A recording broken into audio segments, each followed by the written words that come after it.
Mesdames, Messieurs, mes frères, mes sœurs, ça fait déjà beaucoup de bien, c'est ce que je vais vous dire. Je pense que de se retrouver aujourd'hui, en tout cas, moi, c'est ce qu'on a pu me dire ce midi en échangeant brièvement, que de voir la famille laïque réunie, cela faisait peut-être longtemps que nous ne nous étions pas accordé ce bonheur, alors profitons-en. Voilà. Et puis, comme l'instant est un peu solennel, exceptionnellement, j'ai mis des mots sur des feuilles, donc je serai peut-être plus long que d'habitude. Mon très cher frère Gilbert. Monsieur le Président, Mesdames et Messieurs les parlementaires et les élus, mes très chers frères, mes très chères sœurs, dignitaires du Grand Orient de France, mes très chers frères, mes très chères sœurs, dignitaires représentants des obédiences maçonniques amis, mes très chers frères, mes très chères sœurs, Mesdames et Messieurs.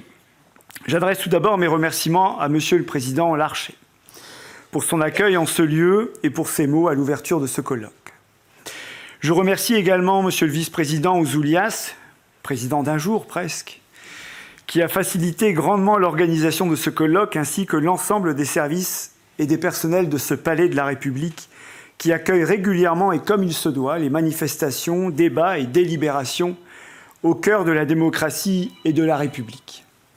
Car si nous sommes réunis pour célébrer une des lois cardinales de la République, c'est aussi pour fêter en cette forme la loi, sa construction au sein de ses commissions, la délibération dans les hémicycles, la circulation de la parole, le respect de l'opinion différente, et ce n'est pas accessoire, l'exemplarité qu'impose la représentation de la nation. Aujourd'hui, le comité Laïcité République, l'Union des familles laïques, l'Association des délégués départementaux de l'éducation nationale, l'Association des libres penseurs de France, association et membre historique du collectif laïque national, ont su montrer avec le Grand Orient de France et l'appui de ses services que la qualité et l'exemplarité de notre engagement laïque est toujours à la hauteur de l'enjeu.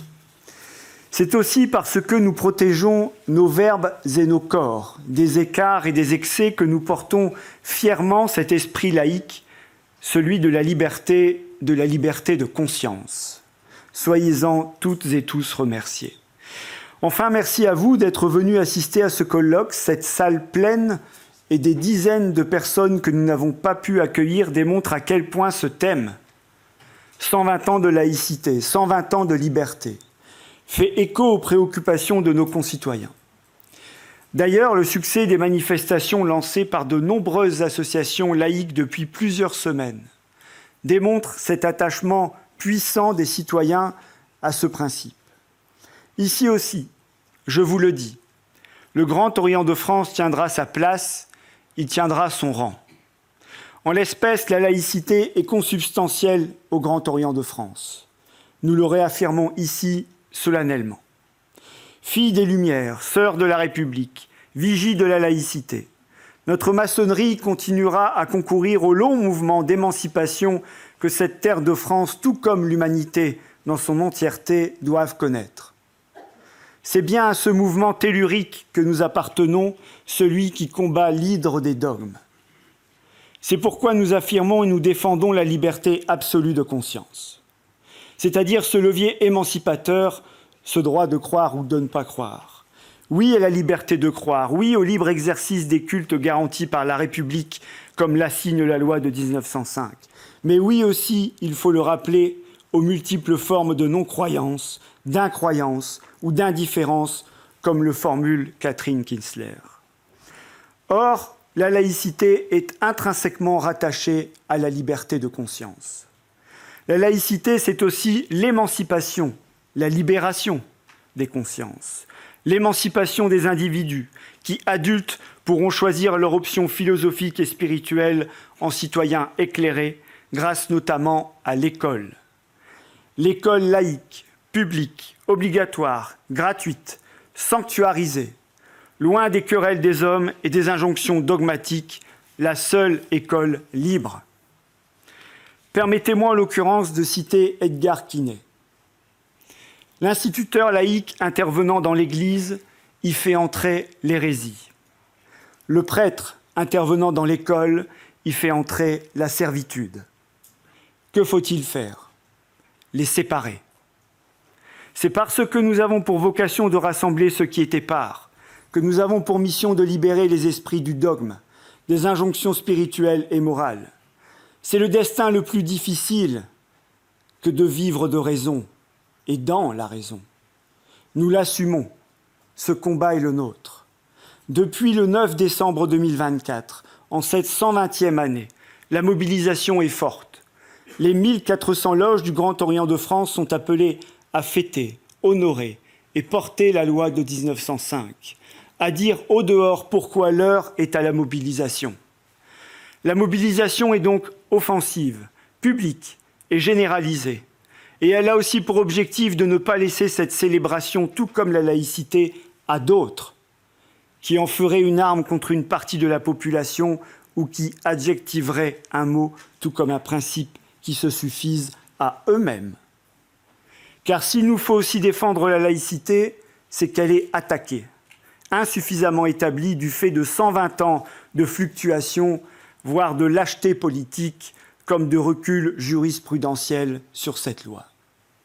Ont été brillamment évoquées précédemment la question du dualisme scolaire ou celle des territoires de la République où la séparation ne s'applique pas et je n'y reviendrai pas. Mais aujourd'hui, mesdames et messieurs, mes frères, mes sœurs, si l'heure est au renouveau du combat laïque, c'est que cette heure est grave. Dans les mois, les années à venir, c'est le principe même de la laïcité, de la neutralité de l'État, de la liberté de conscience qui seront remis en cause sournoisement ou ouvertement. Cette crainte n'est pas sans fondement. Partout, nous le voyons à l'œuvre, concrètement, des courants et des forces politiques soutenus par des forces financières puissantes, partisanes, parfaitement endoctrinées, dont ils ont un contrôle d'outils modernes, médiatiques, numériques et dystopiques, qui leur permet de promouvoir une idéologie réactionnaire. Ils vilipendent sans vergogne jusqu'ici, sur la terre de cette vieille Europe, notre monde qui serait décadent et prône un retour vers un passé fantasmé. Le recul des droits acquis par les peuples au cours de leur histoire, et au prix de longs combats, au prix de leur vie même, ce recul n'est pas le progrès de l'humanité. Parmi ces droits, ce sont ceux des femmes comme celui de tout à chacun de disposer de son corps, celui d'être considéré comme un être libre et également traité, qui sont les premiers attaqués. La volonté du dogme, qui se présente comme vérité incontestable, indiscutable, c'est de s'imposer au corps comme aux esprits. C'est le rêve ultime de diriger les consciences et les actes. Comme dans les régimes dictatoriaux, les alliances entre le pouvoir et là où les églises règnent. À un autre moment de notre histoire, nous aurions parlé de l'alliance du sabre et du goupillon. Constatons par exemple avec lucidité ce qu'il se passe outre-Atlantique, aux États-Unis. Regardez comment en quelques semaines, la destruction de l'état de droit, des reculs de liberté, la stigmatisation des individus selon leur origine, leur orientation sexuelle ou leur genre sont devenus des réalités qui nous sidèrent, mais qui étaient pourtant annoncées. Regardez la remise en cause de la liberté d'expression, de la neutralité des fonctionnaires, de l'indépendance de la justice ou même de la liberté de certains enseignements, y compris dans les universités. Finira-t-on par brûler des livres, là aussi? Regardez en Orient le peu de temps qu'il faut aux théocraties pour s'installer et pour installer méthodiquement des mesures qui annihilent et gomment la moitié de l'humanité, les femmes, jusqu'à leur interdire de parler et d'être vues en les emmurant. Regardez en Europe comment des régimes ont consciencieusement et hypocritement fait régresser les libertés, celles de la presse, de l'indépendance de la justice, des droits des individus, du droit d'association, de la liberté de conscience, et comment les églises sont à la manœuvre, aux côtés de régimes illibéraux dont le seul programme est le retour en arrière dans une société corsetée, contrôlée, recluse. Regardez en France, où il ne faut pas être grand clerc pour voir ce qui se passe.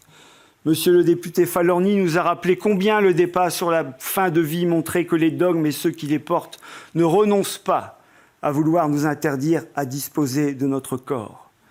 Tout comme il l'a dit, et tout comme Henri Caillavet nous le rappelait, ce combat de la fin de vie est bien un combat républicain, celui de la liberté de disposer de sa fin, de l'égalité de le faire en France, de la fraternité qui nous fait obligation de porter secours et assistance à celui qui en appelle à sa dignité. Et c'est donc un combat laïque, car c'est celui d'une société civile débarrassée des injonctions des religieux. Voilà pourquoi la loi de 1905, synonyme d'émancipation, de liberté, d'égalité, de fraternité, sera attaquée comme elle l'a toujours été. Elle sera aussi dévoyée par ses faux amis qui prétendent la soutenir pour mieux la trahir. Car derrière la laïcité, c'est à la République indivisible, démocratique, sociale et laïque qu'ils s'attaquent, aux principes universalistes et humanistes. Ils disent aimer une certaine France pour s'attaquer à la République. Nous le réaffirmons ici. La France, c'est la République. La République, c'est la France. Et la laïcité, c'est la République.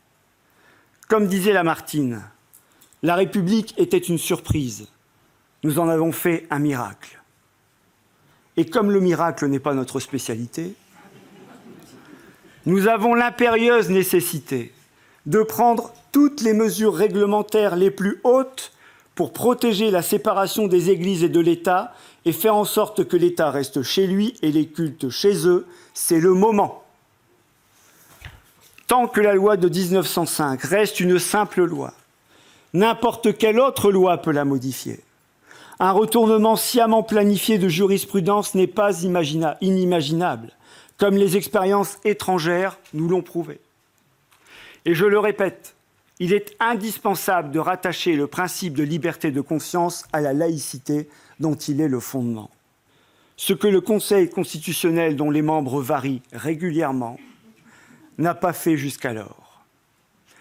L'avenir n'est pas ce qui va arriver, mais ce que nous allons en faire, disait Bergson. Nous avons donc à agir, à nous lever, à nous mobiliser, à partir d'aujourd'hui au Palais du Luxembourg et à constituer ce mouvement profond et total. Nous, francs-maçons du Grand Orient de France, appelons les obédiences maçonniques, les organisations et associations amies, les élus et l'ensemble des citoyens à nous rejoindre et à demander solennellement que soit conférée au principe de laïcité, dans sa totalité, la valeur constitutionnelle qui lui manque. Pourquoi aurions-nous procédé à la constitutionnalisation du droit à l'IVG si les droits fondamentaux et imprescriptibles dans ce pays étaient si sécurisés que ça? C'est bien que des forces agissent, eh bien nous agirons aussi, et nous présenterons les véhicules juridiques qui nous permettront d'atteindre cette constitutionnalisation. En son convent de Lille, les loges du Grand Orient de France ont solennellement et formellement demandé à porter dès cette année cette revendication ambitieuse et nécessaire en faveur de la constitutionnalisation des 2 premiers articles de la loi de 1905. Ils doivent, d'une manière ou d'une autre, figurer dans ce texte fondamental. Ainsi, le principe de laïcité pleinement rattaché à la liberté de conscience sera protégé. C'est pourquoi les républicains sincères doivent se mobiliser aussi et maintenant avec nous. Si nous avons déjà commencé le travail de consultation et d'élaboration, nous appelons les députés, les sénateurs, les élus en général, les juristes spécialistes de la Constitution, les philosophes, les historiens, à nous rejoindre pour consolider et déployer cette initiative. Nous vous invitons à rejoindre cet appel du 24 février 2025 et à prendre avec nous des initiatives pour agir, pour saisir le flambeau de ce mouvement laïque unitaire et ambitieux. La constitutionnalisation des articles 1 et 2 de la loi de 1905 en sera le premier des combats. Je vous remercie de votre attention.